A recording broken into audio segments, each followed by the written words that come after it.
Branch manager ಮತ್ತೆ ನಮ್ಮ ADM Chetan Singh ಮತ್ತೆ ಎಲ್ಲ ಏಜೆಂಟ್ ನಮ್ಮ ಸ್ಟಾಫ್ ಮಿತ್ರರು. ವರದರಾಜ್ ಬಗ್ಗೆ ಹೇಳುದಂದ್ರೆ ಅವರು ಡೆವಲಪ್ಮೆಂಟ್ ಆಫೀಸರ್ ಮಾರ್ಕೆಟಿಂಗ್ ಅಲ್ಲಿ ಇದ್ರು. ಆವಾಗ ನನಗೆ ಮತ್ತೆ ಅವರಿಗೆ ಜಾಸ್ತಿ ಸಂಬಂಧ ಇತ್ತು. ಯಾಕಂದ್ರೆ ನಾನು ಉಡುಪಿ ಡಿಒದಲ್ಲಿ ಮಾರ್ಕೆಟಿಂಗ್ ಡಿಪಾರ್ಟ್ಮೆಂಟ್ ಅಲ್ಲಿ ನೋಡ್ಕೊಳ್ತಿದ್ದೆ. ಆವಾಗ ಅವರಿಗೆ ಆನ್ಯುವಲ್ ಇನ್ಸೆಂಟಿವ್ಸ್ ಅದೆಲ್ಲ ನಾವು ಕ್ಯಾಲ್ಕುಲೇಷನ್ ಮಾಡಬೇಕಿತ್ತು. ಅವಾಗ ಸಾಧಾರಣ 13 ಜನ ಡೆವಲಪ್ಮೆಂಟ್ ಆಫೀಸರ್ ಇದ್ದರು. ಅದರಲ್ಲಿ ಇವರು ಒಬ್ರು. 13 ಜನ ಡೆವಲಪ್ಮೆಂಟ್ ಆಫೀಸರ್ಗೆ ವಾರ್ಷಿಕವಾಗಿ 3 ತರದ ಇನ್ಸೆಂಟಿವ್ ಕ್ಯಾಲ್ಕುಲೇಷನ್ ಅದೆಲ್ಲ ಮಾಡ್ಲಿಕ್ಕಿತ್ತು. ಅವಾಗ ಇವರು ತಮ್ಮ ಫ್ಯಾಕ್ಟ್ ಅಂಡ್ ಫಿಗರ್ಸ್ ಅನ್ನು ಪಕ್ಕಾ ಆಗಿ ಕೊಡುವ ಡೆವಲಪ್ಮೆಂಟ್ ಆಫೀಸರ್ ಅಂದ್ರೆ ಇವರೊಬ್ಬರೇ. ಅದರಲ್ಲಿ ಏನು ಮಿಸ್ಟೇಕ್ ಇಲ್ಲ. ಅವರು ಕೊಟ್ಟ ಫಿಗರ್ ಅನ್ನು ಹಾಗೆ ತಗೊಳ್ಬಹುದು. ಬೇರೆಯವರು ಕೊಟ್ಟ ಫಿಗರ್ ಅಲ್ಲಿ ಮತ್ತೆ ನಾವು ಫಿಲ್ಟರ್ ಮಾಡ್ಬೇಕು, ನೋಡ್ಬೇಕು ಎಲ್ಲ ಇದೆ.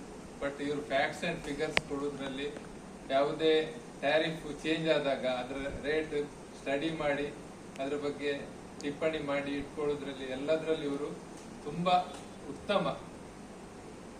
ಹಾಗೆ ಅವರು ಕಾರ್ಯನಿರ್ವಹಣೆಯಲ್ಲಿ ಅವರು ಒಂದು ಸಣ್ಣ ತಪ್ಪು ಮಾಡಿದ್ದಾರೆ. ಅವರು ಮಾರ್ಕೆಟಿಂಗ್ ಇಂದ ಅಡ್ಮಿನಿಗೆ ಬಂದರೆ ಅದು ಒಂದು ಸಣ್ಣ ತಪ್ಪು. ಇಲ್ಲಾಂದ್ರೆ ಅವರಿಗೆ ಈ ಕಂಪನಿಯಲ್ಲಿ ಇನ್ನೂ 5 ಅಥವಾ 7 ವರ್ಷದವರೆಗೆ ಸರ್ವಿಸ್ ಮಾಡುವ ಅವಕಾಶ ಇರ್ತಿತ್ತು.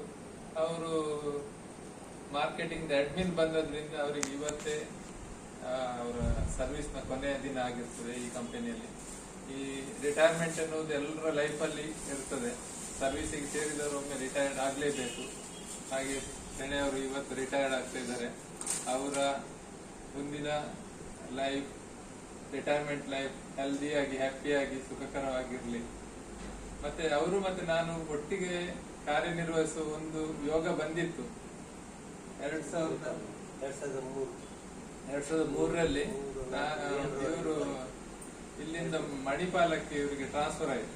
ಅವಾಗ ನಾನು ಮತ್ತೆ ಅವ್ರ ಜೊತೆಯಾಗಿ ವರ್ಕ್ ಮಾಡ್ತಿದ್ದು. ನಾನಲ್ಲಿ ಬ್ರಾಂಚ್ ಇನ್ಚಾರ್ಜ್ ಆಗಿದ್ದೆ, ಇವರು ನನ್ನ ಅಸಿಸ್ಟೆಂಟ್ ಆಗಿದ್ದು. ಒಳ್ಳೆ ವರ್ಕ್ ಮಾಡಿದ್ದಾರೆ. ಯಾವುದೇ ಕಸ್ಟಮರ್ಸಿಗೆ ಬೇಕಾದ ಸರ್ವಿಸ್ ಅನ್ನು ಕ್ಲಬ್ದ ಸಮಯದಲ್ಲಿ ಕೊಟ್ಟಿದ್ದಾರೆ. ಅವರಿಗೆ ಮುಂದೆ ಸುಖಕರವಾಗಿರ್ಲಿ ಅಂತ ಇದು ನನ್ನ ಹಾರೈಕೆ. Thank you.